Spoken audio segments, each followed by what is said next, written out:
Welcome to my world history notes, where I read from the book that I wrote to teach homeschoolers a survey of world history, sort of like skimming the surface, not really deep, but just to give them an understanding and knowledge of what they should know about people, events, places, times, concepts. And today you can find my book on lulu.com, amazon.com, or at the Bible Baptist bookstore, or you can follow me here. And so today we're going to talk about Patrick of Ireland a little bit. And the next important figure in Christianity of this era is a giant that stands astride Christian history, kind of like the mythical Colossus of Rhodes was to alleged to have stood astride the harbor at Rhodes. His name was Patricius or Patrick, and he is so important that he is claimed by both types of Christians as a hero, even though he did not use the Vulgate of Jerome or even acknowledge the Pope. Still, he's called a saint by the Vatican, a man whose greatness even an enemy must acknowledge. He plays an important role in how God used the Irish people to literally save Western civilization. Cahill's How the Irish Saved Civilization makes this comment that bodes ill for our modern times about the condition of Rome in the late 4th and in the 5th century. Quote, there are no doubt lessons here for the contemporary reader. The changing character of the native population brought about through unremarked pressures on porous borders, the creation of an increasingly unwieldy and rigid bureaucracy whose own survival becomes an overriding goal, the despising of the military and the avoidance of its service by established families, while its offices present unprecedented opportunity for marginal men to whom its ranks have once been closed, the lip service paid to values long dead, the pretense that we still are what we once were, the increasing concentrations of the populace into richer and poorer by the way of a corrupt tax system, and the desperation that inevitably follows, the aggrandizement of executive power at the expense of the legislature, ineffectual legislation promulgated with great show, unquote. All were the conditions at the end of the western part of the empire. By the middle of the 4th century, the Vandals, who'd already seized large areas of Spain and Gaul, had taken North Africa, Rome's breadbasket. Through most of the century, armies of Goths and Huns drove over the Danube, doing great damage to the eastern provinces, creating panic and desolation. By 410, the year of Alaric's sack of the city of Rome, the Roman garrison in Britain had been removed because it was badly needed elsewhere. Now the German, Angles, and Saxons on Britain's eastern shores and the slave raids of the Celts from pagan Ireland were even more terrifying. In fact, there was massive enslavement of free men and free women, and even if a Roman citizen was bought out of slavery, he or she was often the slave of a person of wealth on one of their great estates to pay off the ransom. The ancient world was dying. The pagan world of Greek and Roman culture was disintegrating, and a new world was slowly being made in the ruins of the chaos. Of the many thousands of slaves bound around the year 401, we have the account left by a boy named Patricius, made a slave by Irish Celtic raiders at the age of 16. Patricius was a Romanized Briton who could look forward to a good education in the classical world. His father and grandfather had been Christians. He was taken to Ireland, which had been somewhat isolated from the Christianizing of Rome. It was a wild, dangerous place full of myths about legendary heroes and legendary monsters. There are books called Legendary Ireland, Irish Legends in Ireland and Poetry, among others, that will be of interest in getting a visual and mental appreciation of the Ireland of history and myth.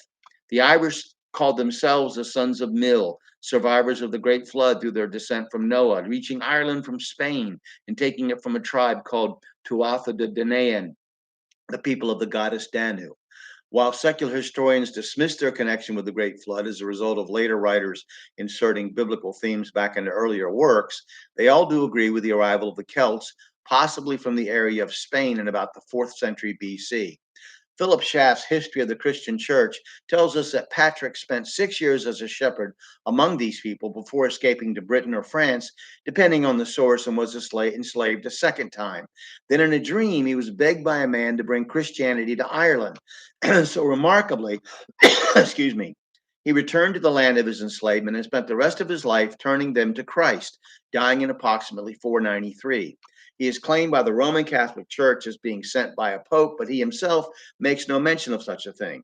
Patrick is a figure of controversy, as the Catholics have attributed all sorts of fanciful myths to him, such as driving the snakes out of Ireland, to some Protestants even doubting his existence, as there's no literature mentioning him until 634, and even a later writer, Bede, completely ignores him.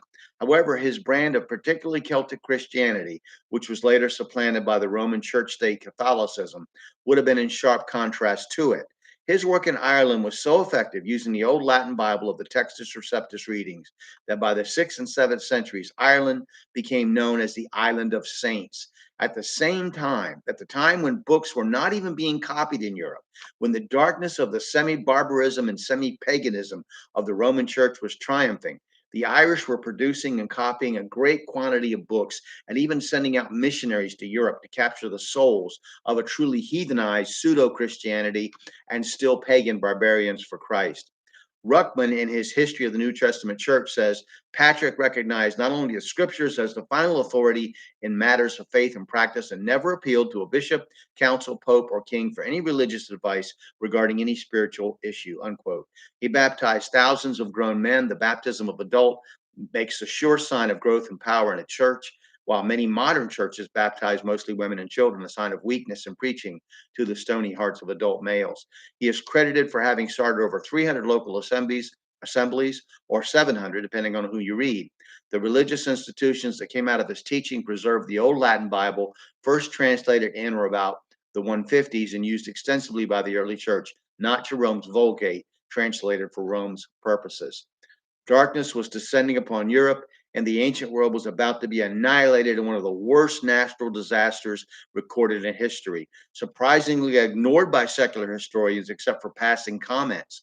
While so called Christian heretics were being executed by the thousands by the Roman Church state for not stepping in line with the doctrines of the Bishop of Rome and still trying to follow the Christianity of the apostles, with differences with New Testament doctrines varying from location and ethnicity, but united by a belief in the authority of the scriptures and salvation by faith and the apostasy of Rome, a plague was set to sweep the ancient world from China to Middle America.